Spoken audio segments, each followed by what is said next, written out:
आदेश आदेश। जय श्री महाकाल।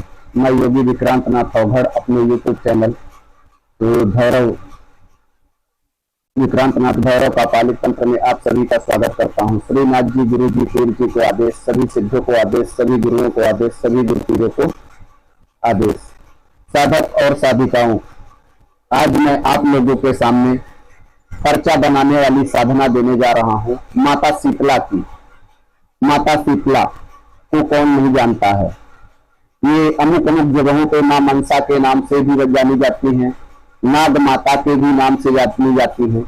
माता शीतला जी हैं, शिव पुत्री हैं और सब कुछ भूत भविष्य वर्तमान बताने में सक्षम है। उनकी साधना कोई भी साधक, कोई भी साधिका अपने घर पर, मंदिर पर, एकांत कमरे में रहकर कर सकता है। साधना के सभी नियमों का पालन करते हुए सर्वप्रथम आपको क्या करना है, माता शीतला की एक फोटो लानी है, माता शीतला का एक यंत्र लाना है। अब ये साधना आपको किस दिन करनी है? गुरुवार के दिन, गुरुवार मतलब बृहस्पतिवार के दिन, या तो अमावस्या के दिन, या तो किसी भी रविवार, अष्टमी तिथि हो और दिन रविवार हो, उस दिन से आप इस साधना को कर सकते हैं। ये साधना बेहद ही पावरफुल है। मां शीतला स्वयं आपको भूत भविष्य वर्तमान बताएगी। इस साधना को मैंने अपने एक गुरु भाई की देख रेख में हरियाणा में सफीदों में, हरियाणा में एक जगह है सफीदों, मैंने वहां पर उनकी देख रेख में ये साधना को संपन्न किया था। मुझे बड़े अच्छे अनुभव हुए थे। तो आज मैं ये साधना आप लोगों के समक्ष उजागर करने जा रहा हूं। क्या करना है कि अब आपको माता शीतला की एक प्रतिमा लानी है, एक यंत्र लाना है।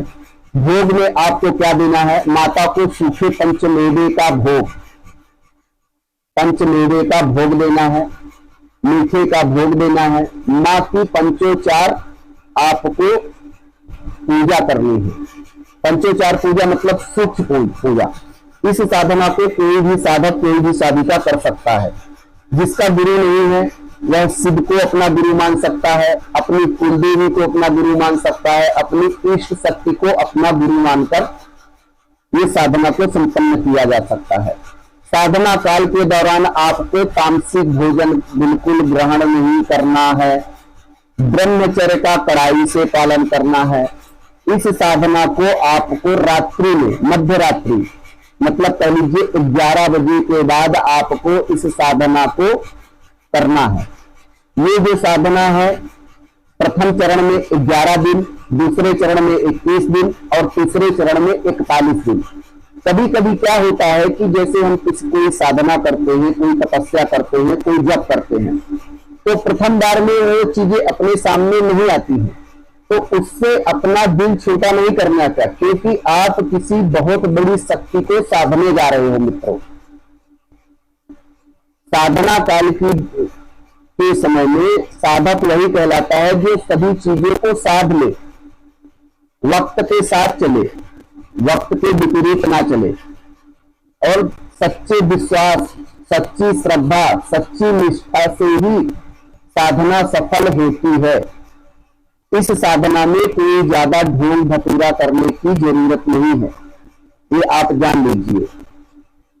अगर आपके गुरु हैं, अपने गुरु से आशीर्वाद लीजिए और गुरु से आशीर्वाद लेने के बाद अपने पितृ से आशीर्वाद लीजिए, अपनी कुलदेवी से आशीर्वाद लीजिए और कहिए कि मुझे ये साधना करने जा रहा हूं, पर्चा बनाने वाली साधना माता शीतला की, आप मेरे ऊपर कृपा करिए। माता शीतला का ध्यान करते हुए आपको प्रथम दिन में इसको, प्रथम 11 दिन में 51,000 मंत्रों का जाप करना है। 51,000। जो उच्च कोटि के साधक हैं उनके लिए ये जो साधना है 11 दिन की है, और जो ये साधना प्रथम बार कर रहे हैं माता शीतला की पर्चा बनाने की, अगर उनको पहली बार में सफलता नहीं मिलती है तब वह फिर दूसरी बार करें, तो दूसरी बार 21 दिन का करें और 1.25 लाख का अनुष्ठान उठाएं। इस साधना में बड़े अच्छे अनुभव होते हैं। जब भी अपने आसन पर बैठो, अपने आसन का बंधन करके बैठो, अपने शरीर का बंधन करके बैठो, दिशा का बंधन करके बैठो। क्या होता है कि कभी कभी हम एक शक्ति को बुलाते हैं और कई शक्तियां आती हैं, ये आप समझ लीजिए।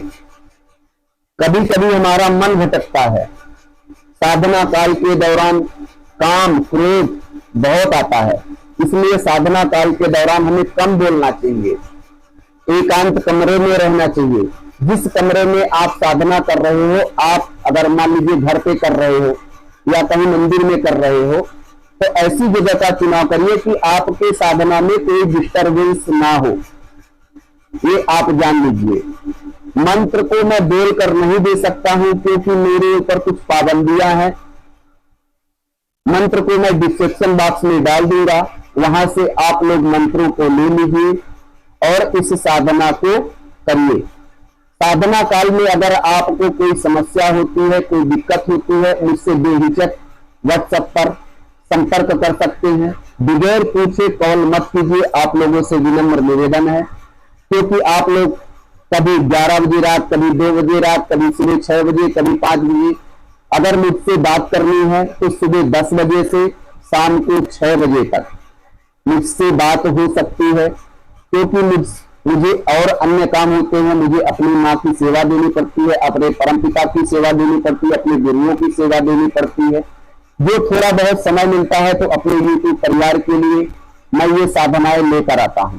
और मैं अपनी साधना में बार बार कहता हूं कि गुरु जीवन में होना बहुत जरूरी है। अगर गुरु नहीं है तो गुरु के बिना ज्ञान नहीं है, ये आप समझ लीजिए। क्योंकि साधना देना मेरा काम है, करना आपका काम है। साधना काल के दौरान अगर आपके साथ कोई प्रिय अप्रिय घटना घटती है, इसका जिम्मेवार मैं नहीं होऊंगा, ना तो मेरा यूट्यूब चैनल होगा। इसीलिए मैं बार बार कहता हूं कि कोई भी साधना करिए तो अपने गुरु की देख रेख में करिए। साधना का नियम ये है कि अगर आप रात में 11 बजे बैठ रहे हैं तो 11 बजे ही बैठिए। इसमें जो जाप की माला रहेगी आपकी, वह रुद्राक्ष की रहेगी।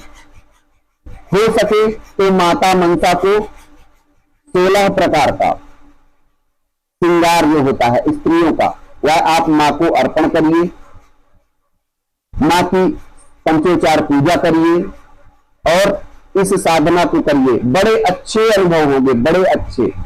जो पर्चा बनाने की ये साधना है, आपको मां कान में बताएगी ये चीजें और आप पर्चे पर लिखते जाएंगे। जिसके बारे में भी आप पूछेंगे, मां आपको सब कुछ कान में बताएगी या आपके दिल दिमाग में आपको बताती जाएगी। आपके आज्ञा चक्र पर ध्यान करोगे किसी भी चीज का। जैसे सामने वाला व्यक्ति आपके पास आया और आपने उसके मां से पूछा कि मां ये फलाने व्यक्ति है, इसके बारे में मुझे आप जानकारी दीजिए, तो मां आपको संपूर्ण जानकारी आपको प्रदान करेगी। बस ये है कि कोई भी साधना सच्चे विश्वास और सच्ची श्रद्धा से करनी चाहिए। तो आप लोग ये मां मनसा की साधना पर्चा बनाने वाली करिए।